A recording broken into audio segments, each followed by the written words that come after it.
Hey, folks! Welcome back to A Quick Note. Today, we're diving into a question many of us have pondered. How much exercise do we really need to stay healthy? We'll break it down in simple terms, so stay tuned to find out what works best for you. New Year's is near, time for a healthier you. Regular exercise rocks for your health, beyond weight loss. Ditch the fancy workouts and pricey gyms. Simple activities like walking or easy yoga do wonders. Forget the hype, it's not about intense workouts. Find what fits your routine and what you enjoy. Here are 4 easy ways to make the upcoming year active and awesome, no step counting needed. Break it up. The World Health Organization advises adults to aim for 150 to 300 minutes of moderate intensity activity weekly or 75 to 150 minutes of vigorous activity. For instance, a 20-minute brisk bike ride daily or 3 25-minute runs weekly can offer maximum health benefits. If these recommendations seem overwhelming, especially for those short on time or not keen on exercise, there's good news. Physical activity doesn't require big chunks of time.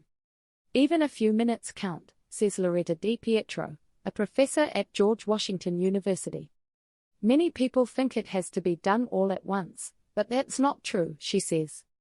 For those glued to chairs most of the day, DiPietro suggests balancing every sedentary hour with 2.5 minutes of moderate to vigorous activity. Set a timer to remind you to take a break each hour.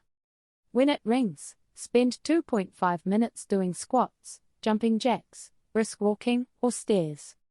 Combining this with the Pomodoro technique, taking short breaks every 30 minutes, can boost focus and keep your body happy.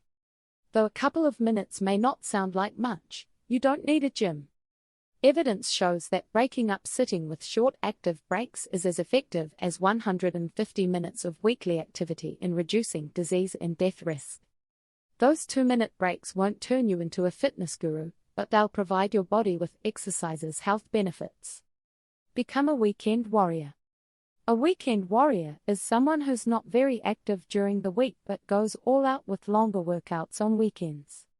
Research shows that this approach is just as good as spreading out activity when it comes to life expectancy, cancer, and heart disease risk. Scientists tracked 3,500 Americans using accelerometers to measure activity. After 6.5 years, those moderately or vigorously active for at least 150 minutes per week had a 60 to 69% lower risk of death, with no difference between weekend warriors and regular exercisers. If fitting in a weekday workout feels like a struggle but you enjoy being active on weekends, or it's easier to commit to longer sessions a couple of times a week, this might be the right fit for you. Consider making weekends your active time, whether it's a hike, soccer game, or biking around town. Don't stress about intense weekday workouts. However, be cautious not to overdo it on those occasional exercise days. Weekend warriors may have good heart health, but irregular routines can lead to injury if they push themselves too hard too fast. Plan a regular date. To get more out of your workouts, team up with a friend for regular activities like walks, jogs, or bike rides. Planning these sessions not only helps you stick to your goals but can also bring extra benefits. A study on a college rowing team revealed that group workouts increase the rowers' pain tolerance, a sign of higher endorphin levels. The researchers suggested that exercising together might enhance the feel-good effects and provide an extra motivational boost. However, it's crucial that you and your workout buddy are on the same page regarding the types of activities and how you discuss them. Blair Burnett, a researcher at the University of Minnesota, advises aligning goals, especially if your exercise history or goals differ. Whether it's your entire fitness routine or just the activities you do together, make sure you're both clear on your objectives. Ease up on yourself. Staying fit doesn't always mean hitting the gym or breaking a sweat, according to Burnett. Expand your idea of what exercise is, she suggests. If traditional activities like hiking, yoga, or weightlifting aren't your thing, consider planting a garden, running errands on foot, or biking to work once a week. No need to feel guilty if you don't meet your exercise goals every week. DiPietro emphasizes that any exercise is better than none. Even if you don't quite reach the World Health Organization's recommendations, studies show that some physical activity still lowers mortality rates compared to being completely sedentary.